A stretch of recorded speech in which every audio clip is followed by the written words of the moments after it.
Welcome back. Beijing continues its shadow boxing ahead of the G20 summit in New Delhi. Today, China has issued a statement on its standard map after India launched a strong diplomatic protest. Delhi rejected Beijing's bid to distort boundaries by showing Arunachal Pradesh and Aksai Chin as its own territories. But after the provocation, this statement shows that China is ignoring India's protest. Let's first put out what the Global Times said, quoting the Chinese Foreign Ministry spokesperson. I'm quoting them now. The release of the 2023 edition of the Standard Map of China is the country's normal exercise of sovereignty in accordance with the law. It hoped that relevant parties will treat it objectively and not over-interpret it. Chinese Foreign Ministry spokesperson said on Wednesday in response to Indian media reports related to the map issuance. Unquote. In short, India's objections have fallen to deaf ears. Not only is China saying that its new map should not be over-interpreted, Beijing is calling it, quote unquote, a normal exercise of sovereignty. This statement comes as New Delhi gears up to host the mega G20 summit next week. Several world leaders are expected in India, including Chinese President Xi Jinping. Now, just last week, Prime Minister Modi and Xi Jinping had met on the sidelines of the BRICS summit in Johannesburg, in South Africa. Foreign Secretary Vinay Quatra had confirmed that during that meet, Prime Minister Modi had highlighted India's concerns on unresolved issues along the LAC in the western sector of the India-China border. From today's statement quoted in Global Times, it seems China simply isn't willing to listen, as it has not been willing to listen for the last 3 years with regards Eastern Ladakh. Deepak Vohra is a former ambassador joining us on the broadcast to try and make sense of what China is doing and why it is doing what it is doing right now. Good evening, sir. Thank you very much for your time here on Mirror Now.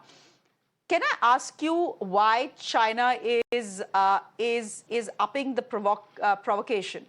It's stepping on the escalatory ladder, that much is very clear. Everyone knows that there's a very important G20 summit in the national capital.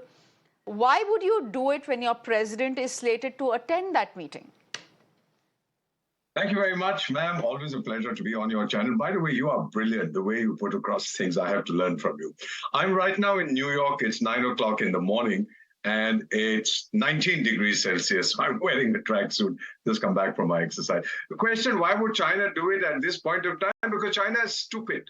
Intellectual sclerosis is the main issue that China faces. Let me give you a little bit of a background. It has 19 land and sea neighbors, territorial disputes with all of them.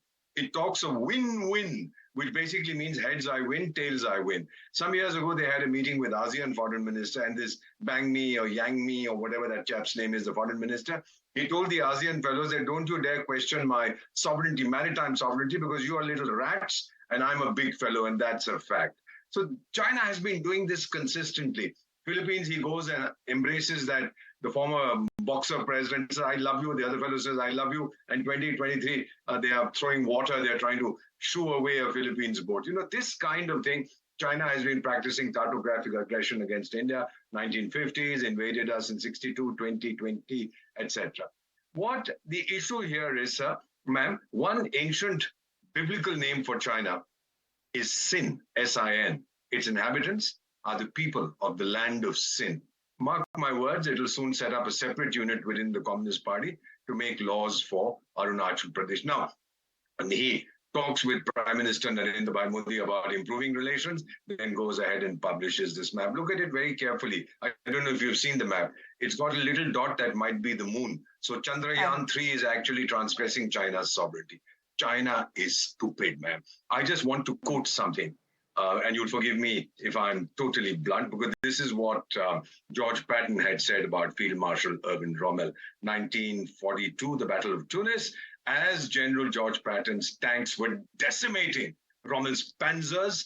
And Rommel was one of these guys like Ping Ping. You know, Ping Ping publishes all his thoughts. His thoughts are now part of the Chinese constitution. So Rommel used to write about everything. I did this, I did that. And as his panzers were being pulverized, destroyed by George Patton's tanks, George Patton said, and forgive me for the language, but I'm quoting exactly what was said in the movie. George Patton said, Rommel, you magnificent bastard, I have read everything you have written. Today, the world has read everything that is in Tingling's thoughts. He can't fool anybody except himself and his own people. Ma'am, let me ask you another question. Galwan, you remember this 2020? What did China gain? It went back. It maybe still occupies a little bit of territory. It lost India. What did it do? It encouraged the people of India to rise against China. People began to say, don't buy from China. India updated its military arsenal, and the people just rallied solidly in an anti-China move. So what do you gain by this kind of thing? Obviously, you don't have any understanding. There is a book, and I would urge you to read it. Millions of people who watch your show. Barbara Tuchman was my teacher in the United States. It was published in 1984. It's called The March of Folly, How Governments Consistently Act Against Their National Interests. And if she were alive today, she transitioned some years ago, she would write a separate chapter on China. Okay. Nothing that it does wins it friends or influences people. So all this business of three warfares, public opinion warfare, psychological warfare, legal warfare, and that Sun Tzu character, we can win without fighting because he knew he was dealing with cowards. All this is arrant nonsense. Nobody is going to be taken in by this, least of all, ma'am. We are privileged to have a leader. And ma'am, please don't interpret this as support for the present government. We're privileged to have a leader who understands international relations like nobody else does. China does not like India, period. China is scared of India, period. And therefore, you're going to see a lot more of this. Now, for the G20 summit, we know that Putin is not coming. He has said so. Now, I'm going to stick my neck out. I think even Joe Biden will not come. Ma'am, I'm right now in the United States. He's facing impeachment. There's now talk of impeaching him for a character called Hunter Biden, who's his son, did all kinds of funny things in Ukraine and elsewhere. And I think Dingling or whatever his name is, he too will not come. Let's see. Let's wait and watch. Sorry. Deepak Vohra, good to have you on the show. Thank you very much for joining us. Thanks very much.